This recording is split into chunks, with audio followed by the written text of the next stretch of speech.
Well, good afternoon, and thank you all for being here and allowing us, to present an update of Flagler County's beach management plan. I wanted to start by saying that we value the collaboration, appreciate the partnership along the way, especially with the residents on the barrier island.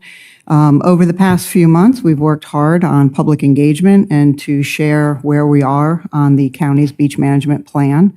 I feel that the outreach was a success and that we were able to gather some valuable input from the community on a path moving forward. So I've got a lot of information to cover, so we'll go ahead and get started. So here's a look at today's agenda and the topics that we're going to be covering. I've got a lot of information, but I did leave some time at the end for any questions and answers you have. But we're going to talk about the beach management plan overview and provide an update of where we're at with that. We're going to go over the public survey results and talk about a local funding strategy for the project. We're going to talk about consideration of the creation of a Municipal Service Benefit Unit, or MSBU, on the barrier island within the unincorporated Flagler County area. And then we'll, again, end up with some time at the end to go over any questions that you guys may have, or the public. So as part of the beach management plan, the county had identified 4 beach dune renourishment reaches, sections of the beach along restoration and management efforts would be pursued. So the reaches were identified considering the physical characteristics of the beach and dune, as well as the different funding opportunities that vary among the individual reaches, along with some of the environmental conditions, because not every section of the beach is exactly the same. So the county has, working with our consultant, our engineering consultant, we've established 4 distinct reaches. And we've got some existing or current projects that were completed, as well as some future project needs, schedule, and some regulatory constraints with each of them. I did provide you, as part of your backup, kind of a summary. It's a recap sheet of, I think it was last updated on September 10th or 11th. But I did give that, it's got a lot more detail on each individual reach that I'm not going to go over right now. But if you have any questions, I'd be happy to answer it. So here's a look at 2 of the existing permits that required modifications. The first one is for Reach 2. Which is the county permit that covers dune and beach restoration work up to Beverly Beach. However, it did need to be modified to include dredging, and we actually extended it to be just north of Varn Park. The scope and proposal was provided by our consultant, Olson Associates. The funding for this project is already established, and our application is already being reviewed at FDEP. We anticipate that the construction will start on this somewhere around the spring of next year, probably around the April 2025 timeframe.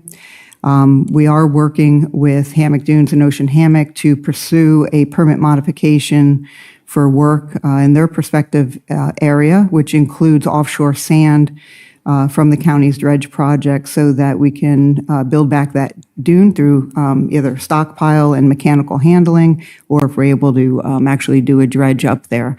The work on that is something that needs to have some additional work on it.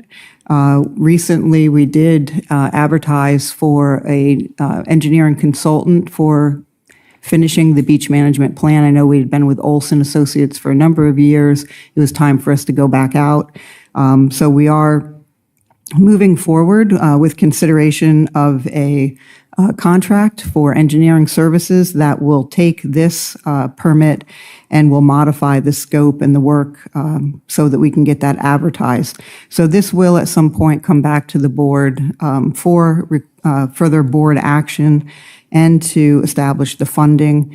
We anticipate, and again, this is really just an estimate of time frame, but probably somewhere between 2 to 3 years from today, and that includes bringing on a new consultant, modifying the permit, and actually doing the work. Welcome. So you've seen this before. This was the probable cost development that had been prepared for us through Olson Associates. This was looking at the initial project volume along the 11.6 miles, which is the northern section of the coast. As you know, we have 18.8 or 18 I think it's 18.8 miles of shoreline. This was a look at the northern end, primarily out of the 11.6 miles. It's largely the unincorporated area. We know that we have approximately 10 acres of rocks that are either in the water or out of the water that may or may not require some additional mitigation. And we know that we have some additional environmental assessments that need to be done. But based on the study that was conducted, we're looking at some of these probable costs being around $4.7 million for a dredge mobilization and demobilization. With the placement of sand from a dredge, it is considerably less. It's between $14 and $18 a cubic yard, as compared to the $50 per cubic yard for the offshore sand stockpiling and rehandling. And if you were to go with a complete truck haul, it's even more than that. So we weren't anticipating that. We were looking at either doing dredge or dredge stockpile and rehandling. But as we move forward with the continued projects, the planning, the design, the engineering is about 6% of the construction cost. We're allocating about 10% for contingency. And then the monitoring, there is a requirement to do annual monitoring of the project every year, which is somewhere about $500,000 for the northern portion of the coastline. So since our last public meeting, which was in June, we've accomplished some significant work. So here's a list of some of those activities. You may recall we had PFM Consulting come in and they were doing some initial proposal and presentation based on some of their surveys and whether or not we should pursue an MSBU or an MSTU. The result of that was to move forward with the consideration of an MSBU, which is the benefit unit, the benefit to the property owners along the barrier island. Staff at that point had made some adjustments to that, which included a look at the flood inundation maps, some of those maps that come out of FEMA and the state DEM. We also had consideration of potentially that 4-zone countywide MSBU concept that did not receive support. As you recall, that was something that consultant had brought forward. And then we had also even looked at consideration of a full barrier island, which would have included the city of Flagler Beach, as well as the town of Beverly Beach and town of Marineland. That also did not receive support, which is why we focused on just the unincorporated area of Flagler County when we looked at it this last time. But we did do a lot of community outreach. Jorge, myself, had given presentations to property owners. We had more than 10 town hall meetings and outreach out in the field. We did conduct a property owner survey. It was conducted and administered through the Polco platform. And then we, as staff, compiled and analyzed the survey data so that we could, so we were prepared to discuss that with you all today. And then we did examine the creation of the northern 10 plus miles for an MSBU in the unincorporated. We have requested, and it is authorized for that parallel 4x4, used to be a 3x3 study with the Army Corps. Now it takes an extra year and an extra million. So now they call it the 4x4 study. We do need to work with our federal lobbyists and our federal legislators because we really need them to fund that. That is something that we mentioned to Congressman Waltz when he was here. It's something that we need to keep out there in front to make sure that they fund that as part of the appropriations this year. Because when we look at the entire coastline, there's two other sections that are right now critically eroded. There are potentially opportunities to have an Army Corps project. And those sections are primarily in Reach 3 and Reach 4. And we can talk more about that if you guys have questions, but that is something that we need to continue to keep our eyes on. And then, as I mentioned, Sorry, may I interrupt, Mr. Chair? Yes, sir. Absolutely. So, when you say funded, doesn't it need to be first past the calculations for being a qualified project? it's my understanding. I'm sure I'm not using the right terminology. I apologize. It's escaping me. This is for the Army Corps and DEP to work together to do another study. So we had that one several years ago where it had identified critically eroded, and as a result, we walked away with one project in Flagler Beach. Right. This would be for another look at it. So you're talking about funding for the study, not for the actual project. Correct. Because the study has to get done first. It has to Correct. show, it has to meet those criteria. If it does, then that goes to the phase 2 of having Correct. the funding approved or appropriated. Correct. This is just for them to establish funding for the study to be done. Okay. Yep. Understand. And as I mentioned, we do have the selection of a coastal engineering for some additional permitting and design that is scheduled to come back to you at your November 4th agenda meeting. So this is just all the work that's happened since we last met in June. It is quite significant when you look at everything. So here's a look at the community outreach, the summary. As I mentioned, Jorge and I had conducted more than 10 community meetings. We had approximately 415 residents attend those meetings. We began August 20th, and we concluded on October 8th, a series of those meetings. Overall, I think the comments received were very positive and supportive. The residents felt that it was very informative. They appreciated the information that we were providing to them. And then we had conducted the property owner survey. That survey commenced on September 27th. It concluded on October 13th. We ended up distributing the survey to every property owner in the unincorporated. It ended up coming out as a printed mailed document that went out to them. Additionally, we shared it through email, and at every town hall forum that we had those flyers with us and made them available to the people that were there, so that we wanted to make sure that everybody knew about it and that they participated. We ended up distributing the flyer through mail to 6,775 parcel owners. We ended up receiving 807 completed surveys, which accounts for about 12% participation. And I'll go over that a little bit more when we talk about the validity of the survey on another slide. But here's a look at the survey document that had gone out to them. There was a QR code for them to scan. It would give them the survey information for them. They could also type it in through that link. And on the back of the survey, there's another QR code, and it directed them to the packet that I gave you, which was really the recap fact sheet of those 4 projects or 4 distinct reaches.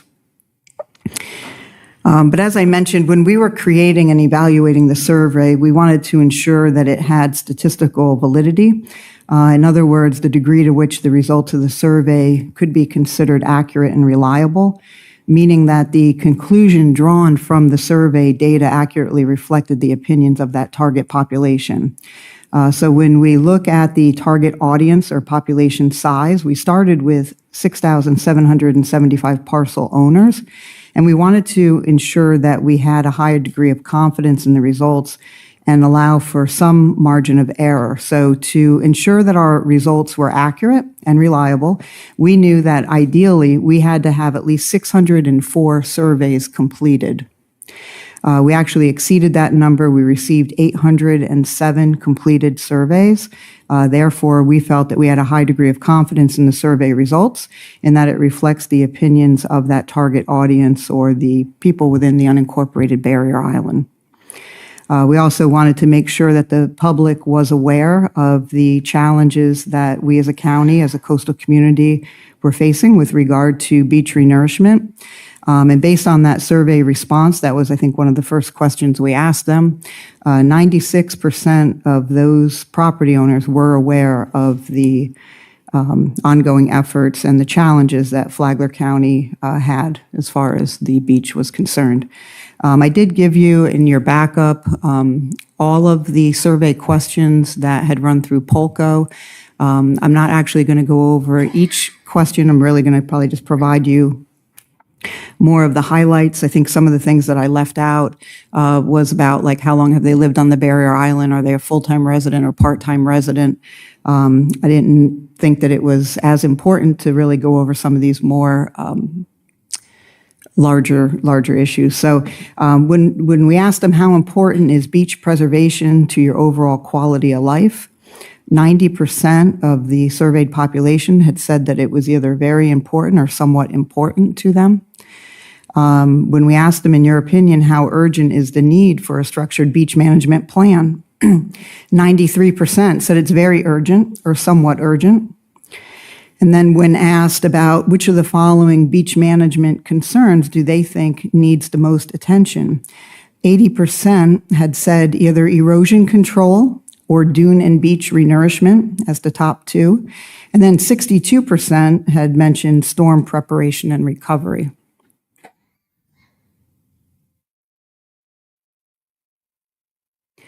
When we asked the public how supportive would they be contributing financially to a beach management assessment, 63% said that they strongly supported or somewhat supported. When asked what funding mechanism would they prefer for the beach management program, 87% said taxes from tourism-related revenues, 76% taxes from local option half-cent sales tax, 27% said that they were in support of taxes from ad valorem property tax in the form of, a carve-out or a dedicated millage. And then 20% had said that they supported that annual property assessment or an MSBU. But when we asked them what did they think was a fair annual contribution per household, 25% said that they don't support a contribution, but you had 75% support said that they do support a contribution. So when it's broken out here, we had the different funding ranges for the people to choose. 23% had said that they support anywhere from $100 to $150 a year. 20% said $151 to $300 a year. 23% said $301 to $500 a year, and then 8% had said that they were willing to pay more than $501 a year.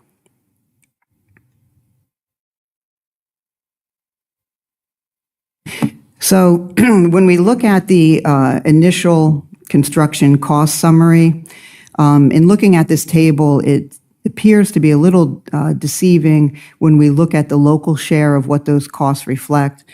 For the purposes of this presentation, this is the actual dollars that'll need to be expended for construction activities.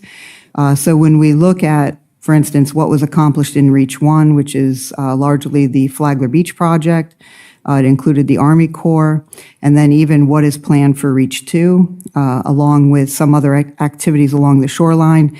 It shows here that there was not a cost to the county, although there were some indirect costs that I'd like to just mention, even though they're not directly shown here as money going out. As you know, many of our departments have been involved in making these projects work, whether it's through intergovernmental relations, grant administration, public outreach and education, our own Dodge the Dune campaign that had costs associated with that, as well as I know our legal team had worked really hard working on getting easements. So there's a lot of other functions that go into this. So when you're looking at the local cost, it's, when I say deceiving, it doesn't capture those indirect costs of staff time and some of the other things that we've done. But when we look at this, what it does tell us is as we move forward with the initial construction of the entire coastline, it's just under $105 million. We've broken it out on the top for each reach, showing federal and non-federal. And then below that, you have Reach 2, 3, and 4. with the distribution of what that initial cost is going to be and where the funding is likely to come from. When we're looking at the bottom half, I separated it into incorporated Flagler, which includes the city, Flagler Beach, as well as the town of Beverly Beach and town of Marineland. We're looking at that 47.4 million, and then largely the unincorporated Flagler at 57.5 million. Within the unincorporated, there is a state portion or share. So when we look at what's needed at the local level, it's $37.5 million. And that's just for the initial construction. That does not include the ongoing maintenance requirements. But that's the number that we're starting with as far as being ready to do Reach 3. So when we look at the local funding strategy, as I mentioned, it's about just under 105 million for the entire coastline. The local cost for Reach 3 is going to be 37.5, excuse me, 37.5 million. Through the state DEP, as part of that critically eroded area, Flagler County has currently submitted some grant application and program funding. In the fiscal year 24 model, we're somewhere around $15 million that we feel will come back to us. As part of the board's direction and support, the board had allocated $5 million in fiscal year 25 as part of that beach management program funding, which would leave us a shortfall of that $17.5 million. And based on the permit modification timeline, this funding is going to be needed over the next 2 to 3 years so that we can start the construction of Reach 3. Uh-huh. Shortfall, is that per year or total? This is the initial construction, so this is going to be one-time money that you're going to need just to build Reach 3. But that year, just 1 year? One time. We need to come up with that. One time, okay. Correct. So we need to come up with Earliest we the, could start that? I'm sorry? When is the earliest we could start that? Well, essentially you already have, because we've already set aside the 5 million and the 15 in grant, which leaves that shortfall. So the quickest that you could start working towards that would be potentially next year. Well, through the adoption of the budget, you'll have an opportunity if you were to consider the MSBU or some of the funding options. It'll actually take place next year, but it's important for us to start the process sooner rather than later, so that as we start to build the budget for fiscal year 25, we kind of take this stuff into consideration.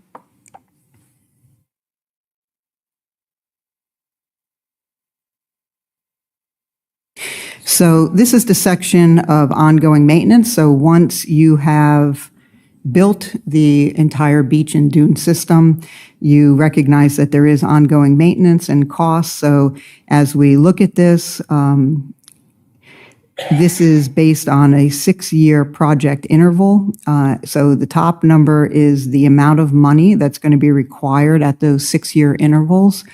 So in the incorporated Flagler County, which consists of the city and 2 towns, you're looking at the need for about 15.2 million every 6 years. And then you look at the unincorporated, which is really what we're focused on here today, is going to be about 49.2, almost 49.3 million. So as we break down the equivalent annual cost, as you see on the bottom, in the incorporated areas, they're going to have to contribute, if they wanted to maintain their beach, about 2.5 million a year. And then in the unincorporated, which again is today's focus, we're looking at 8.2 million. So this is what's going to be required annually, so that at the end of the 6 years, you have the 49.2 or 3 million available to you. What is made up, part of this project planning value, you do have that annual cost that I mentioned before, so that is built into this. We recognize that it's about 500,000 in the unincorporated area that would have to be paid out of this. The other thing that may not be fully covered in here, but it is partially covered. If we have a storm, we will continue to go after federal and state reimbursement. through a declared hurricane. Like, for instance, right now, we're going to be shooting the LiDAR over the coast on Thursday from a visual inspection, not from LiDAR, but visual inspection right now. We're looking at the loss of, or the cost of putting back a emergency dune to repair what happened after Milton. Right now, rough numbers is about $14.6 million. With that, we will go after FEMA, which is 75% of the cost. The remaining 25% is going to have to be split between the state of Florida and the local jurisdiction, which in that case is Flagler County. So when I look at the numbers just for the match on Milton, it's somewhere close to $2 million. So we do need to have money set aside for, when we do have hurricanes. So there needs to be some money set aside so that it is available, not necessarily in those 6-year intervals, but as storms happen. The challenge that you have is when you don't have a named storm and you don't have an opportunity to go after FEMA and state dollars, such as like a nor'eastern, which typically happens in the winter months. So, yes, sir. Yes, sir. I'm sorry, I'm a little late, but for the current storm, for Milton damage, the Army Corps Restoration Program, they have to restore the beach for that part at their cost.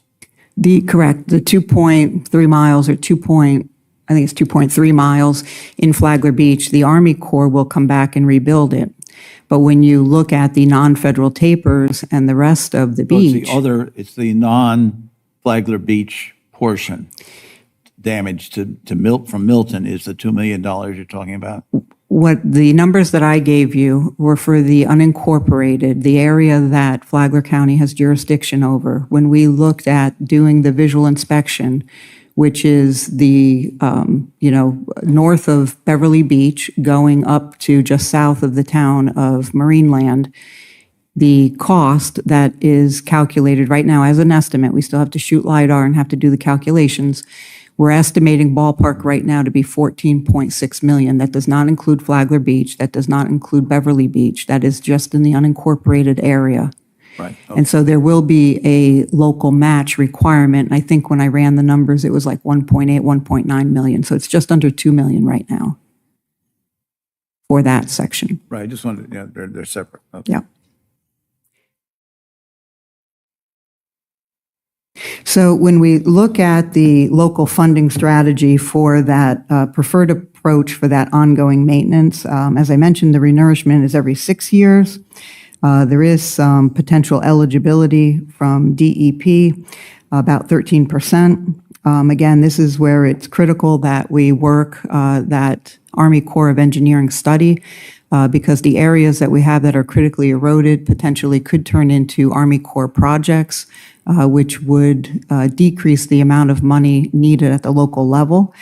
But right now, as we're looking at this, the local share of that northern 10 plus miles of unincorporated would be about 8.2 million annually. We've already identified 5 million in the fiscal year 25 budget.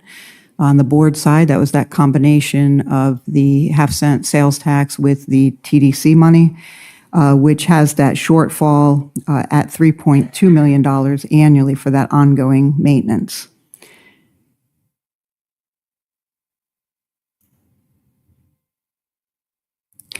So when we look at the unincorporated area of Flagler County and we look at the 10 plus miles of coastline that we have, currently there are 6 county parks and 1 state park that make up part of that project.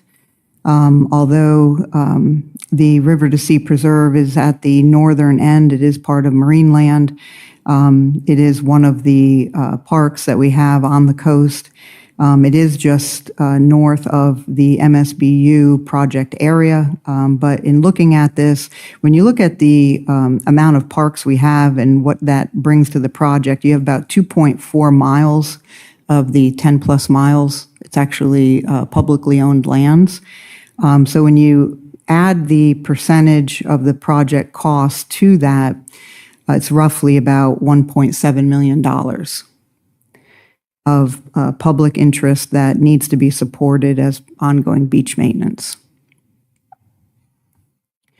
So when we were working this and we were looking at potential funding opportunities, this is for the initial construction as well as that periodic maintenance, which would be every 6 years. We had identified tourist development tax. We had talked about doing consideration of a special assessment in the form of an MSBU. We also talked about general revenue, which the county did pledge in the way of our local option sales tax. We did talk briefly about, with the public about, could there be some sort of carve-out or dedicated millage that would support those public properties, those public parks. If we do have funding identified and maybe we fall short on it that year, we could potentially bond it because we do have a revenue stream that would support our beaches. And as I mentioned, after any declared disaster, we do have supplemental recovery funding in the way of FEMA and the state DEM. So certainly we would continue to go after those sources of funding to help with this beach management project and ongoing maintenance. So when we looked at the potential funding opportunities, this is just putting it on a slide and looking at, considering that I think the entire county, enjoys the use and the benefits of being a coastal community. We understand that everybody who either resides or visits Flagler County does receive a direct benefit from the beach. So in looking at the proposed potential funding opportunity, we're able to demonstrate that shared commitment in funding the beach within the unincorporated area using a combination of tourist development tax, the bed tax, as well as our portion of the small county half-cent sales tax. And what we were looking to apply on this was if we were to carve out a tenth of a mil reallocation in our budget, it would not result in a millage increase, but what I would suggest is if there's a way that we can kind of do some sort of a reallocation, it would add about 1.5 million. It would help with the protection of those beachfront public parks. And then that would leave the annual property assessment portion at about 1.7 million. So that 1.7 million is what we would propose would be on the parcels in the unincorporated area. When we originally started with this, we were looking at roughly 6,700 parcels. In reviewing and analyzing the individual parcels, it's actually down to 6,364. And that assessment, MSBU, would be broken up where you would have a base rate per parcel based on the benefit that they received. And then the remaining 50% would be property value protection. It would be weighted based on the property's assessed value. So showing you on a map, you can see the area just south of Painters Hill or just north of Beverly Beach. That Painters Hill area would be the beginning of where the Northern 10 MSBU would be proposed. And then that would go all the way north, just south of the town of Marineland. So you can kind of see it. I highlighted it in the green just to give you an idea of where that area would be. And that's again for that Northern 10 MSBU in the unincorporated Flagler. So here's another picture just to kind of visualize where that would be. Again, it extends from the southern border of the town of Marineland to the northern border of Beverly Beach. It goes from the mean high water line to the east side of the Intercoastal Waterway. This is what we would refer to as the unincorporated area of the Barrier Island. And as you know, north of that Big Bend area, north of Barn Park, along A1A, we do have some challenges with exposed rocks on the beach and in the seabed. The mitigation, if necessary, is not part of the project right now, but we are aware of it, and that's why we'll have to do some additional environmental work there to determine whether or not we can impact it. So when we looked at the benefit analysis of creating the Northern 10 MSBU, we recognize that there are benefits to local property, that the benefits received from beach and dune renourishment may be defined as the project cost itself. This is a quote or documentation out of a MSBU that was created in Polk County. And then when we look at the benefit analysis details, it supports property values. Paying for a dune and beach nourishment directly benefits the property owner by protecting their property from erosion, storm damage, thus preserving and potentially increasing the property value. It also provides that coastal protection, an enhanced dune, replenished beaches, provide for better protection against storm surge and erosion. It also makes it a more attractive, safer place to live. It will improve the recreational capacity because a well-maintained beach can improve recreational opportunities, which further enhance the quality of life and desirability of property. And then naturally the beach environment and habitat protection. The county strategic plan does call for protection and management of our natural resources, which includes protection and renourishment of our dunes and beaches. So in looking at the benefits, that's what we would offer in the way of the analysis. When we look at the assessment benefit area, as I mentioned before, it is the properties that the area encompasses along the shoreline from the southern border, town of Marineland, to the northern border of town of Beverly Beach. Again, from mean high water to the east side of intercoastal.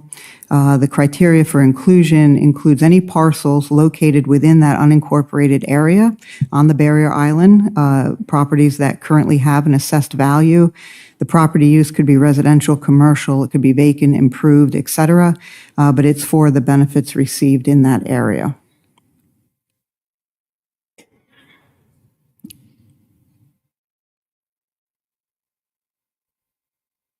When we look at the methodology, the property value, naturally properties with a higher assessed value will pay more.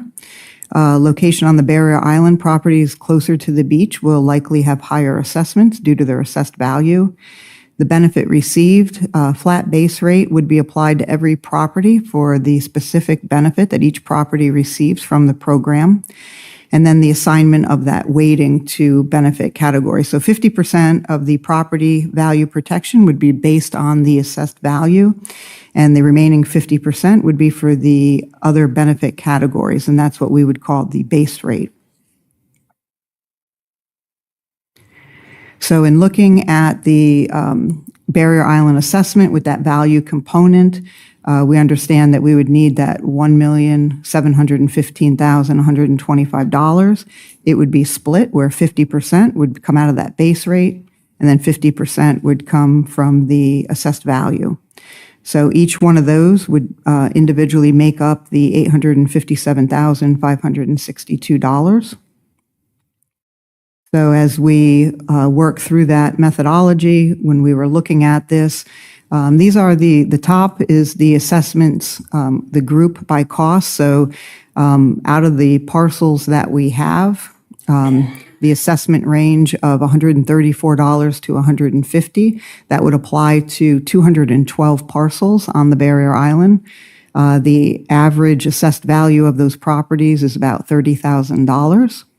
As you move up, we've got an assessment range of $151 to $300, which equates for the largest segment of parcels on the barrier island at $4,511 or 71%. The average assessed value of those properties is $310,000. And then when you go to the next category between $301 and $500, that's 22% of the parcels, a little over or just under 1,400 parcels. And that's with an average assessed value of $637,000. And then when you look at the properties that would be in excess of $501, it's about 4% of the population. And those are properties that have an average assessed value of about 1.3 million or more. So that's a look at the the parcels, and then that bottom is looking at the parcel on the left. It's got the parcel assessed value, and we kind of broke it out by 100,000 and what the assessment amount would be. So if you're looking at this, if you're at 100,000 assessed value, your assessment would be $162 a year. 200,000 assessed value, you'd be paying about $190. The area in blue is the average of the assessed value properties on the barrier island. And so when we look at this, a home that is the average value of $407,000 assessed value, they would be paying $247 a year.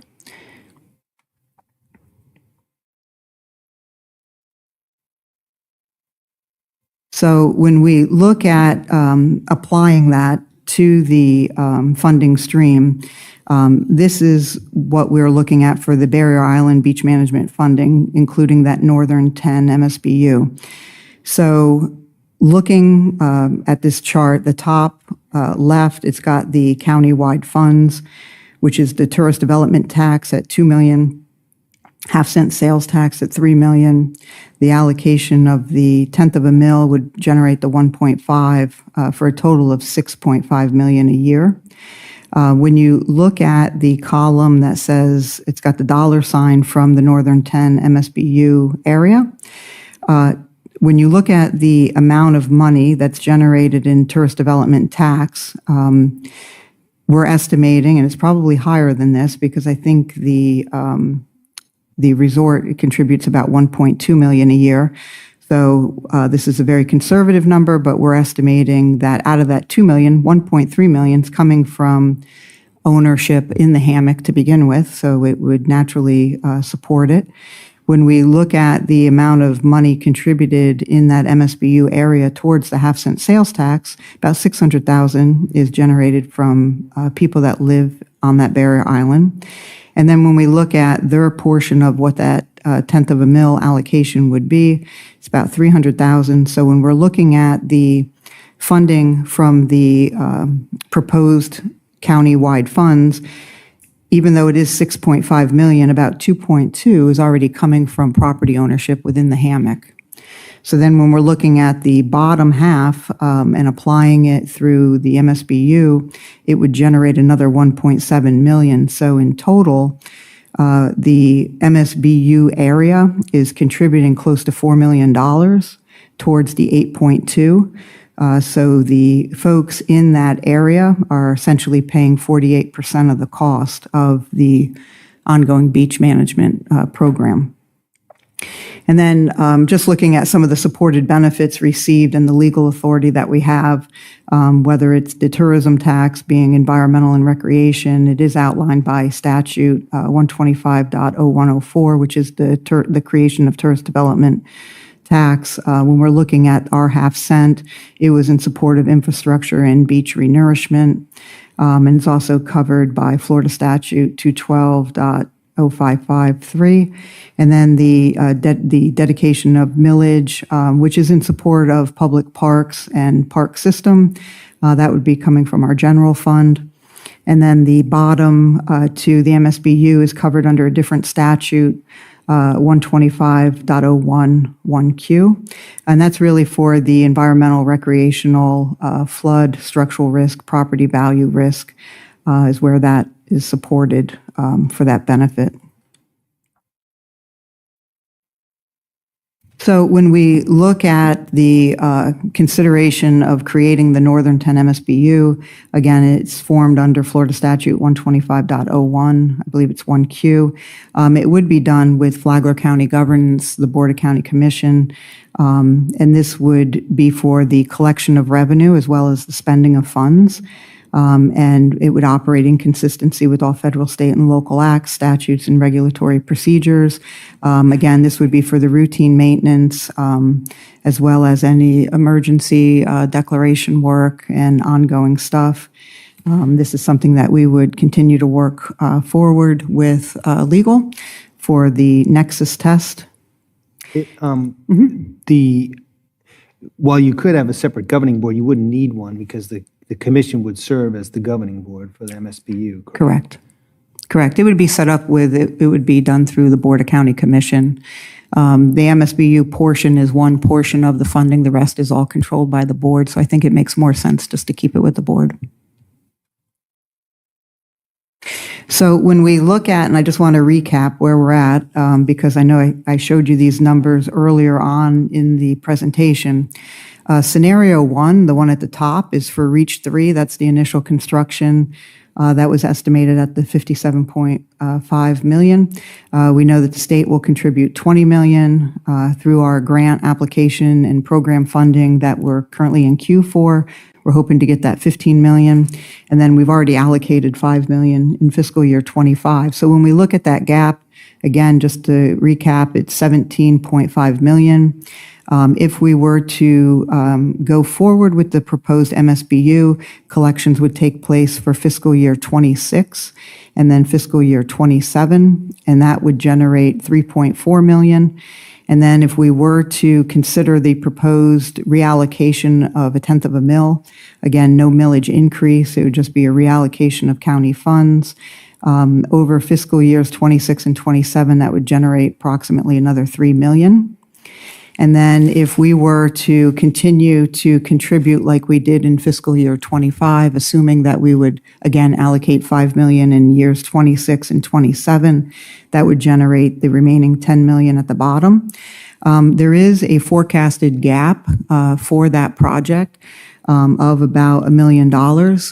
As I mentioned early on when we talked about Hurricane Milton and whether or not we're going to have to come up with additional funding for that, there may be additional funding shortfall or gap of another $1.8 million.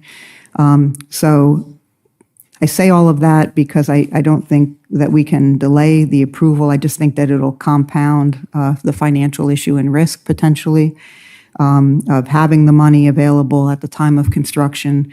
When you look at the bottom scenario, which is really the maintenance scenario, that's a little bit easier. It shows that moving forward with the maintenance side of it, that the allocation between the county and the proposed MSBU, it would cover or break even, if you will, on the ongoing maintenance.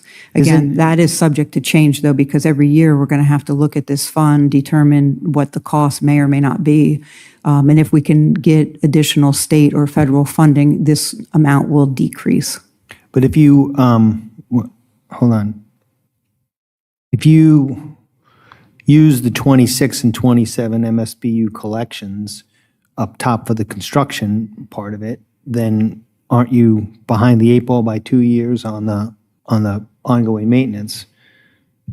Well, the maintenance won't start until you've already constructed it. So when we're looking at the construction for the unincorporated, what you're thinking of is probably the money that needs to be set aside for the Reach 1 and part of Reach 2, which is in the cities, where they're going to have to start setting money aside for ongoing maintenance. Well, that's another issue. That's another question. There Yeah. could be some claim there about the tourist development tax usage of those funds, I would think.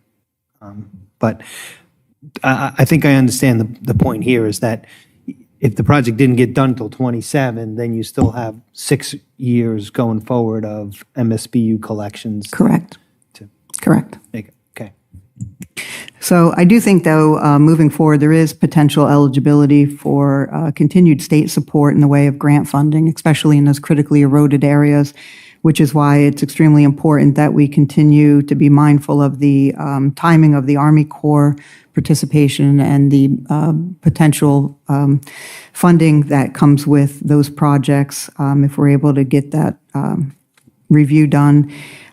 This will need likely, as I mentioned, some additional funding for the local share of disaster, just because we don't have this in place yet, and we just had Hurricane Milton. And again, I think that the delayed approval will likely compound the issue and challenges that we have. So looking at the next steps, I do have this on schedule for consideration at the County Commission meeting for November 4th. And that would be for consideration and approval of this concept. I did mention that we still need to work with legal for the legal review, that rational nexus test, the creation and adoption of the MSBU ordinance.